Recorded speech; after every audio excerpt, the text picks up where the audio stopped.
Life is one big to-do list, and it is just as cute as she is. All right, Terri, you have been, I refer to you as an author because this is your book, but you've been in marketing, PR, radio, you were a radio reporter, you've done many things. Yes. So what got you, what inspired you to do life is one big to-do list? Well, actually, as you said, I've been involved in many things. So. Right.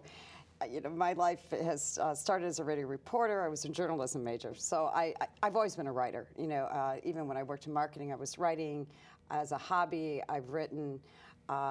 This is my 4th book, and I've always gone from one project to another in volunteering and married, divorced, remarried, new careers, transition, and.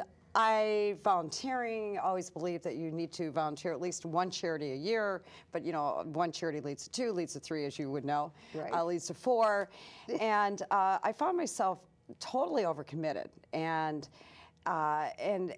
this, it seems to build with every decade that we pick up people. They're not necessarily friends, they're people. Right. So we know more people. And our friends, as I said, a friend is yours whether you're out of state, out of country. If they're a friend, you can pick up the call and call them within a minute, and they'll respond to you. But we pick up a lot of people along the way that we're not quite sure what to do with. And I love that. We don't know what to do. We don't know where to categorize them. We don't know where to put them. We like them, but we don't.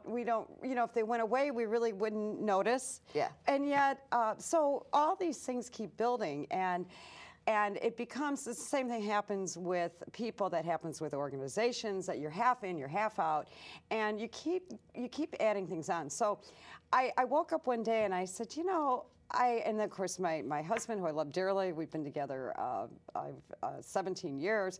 But, there's with every person you add in your life, there's a responsibility. So I felt, and of course, my parents, and your cat. And my cat, who's, I hate to say, has passed away. I know. So, but she was almost 18, and she was, getting older, so now I had a geriatric cat I was taking care of. We're tripping into each other. But I felt that, I really woke up one day, and I felt overwhelmed, and I thought, why am I so overwhelmed? I'm running through the house, and I was trying to catch up with my husband to leave so we could share a cab together, and I dropped a crystal vase on the floor, and I dropped an ashtray on my slate floor, and I almost hit my cat who went running through the place, and I said, life is just one big to-do list. I mean, I felt like I just couldn't catch up with, and then my email and the phone's ringing, and it's not, I wasn't running a corporation. I don't have 5 kids, but it obviously was a to-do list was becoming something I needed to take a look at and kind of figure out. I said, well, why is it a big to-do list?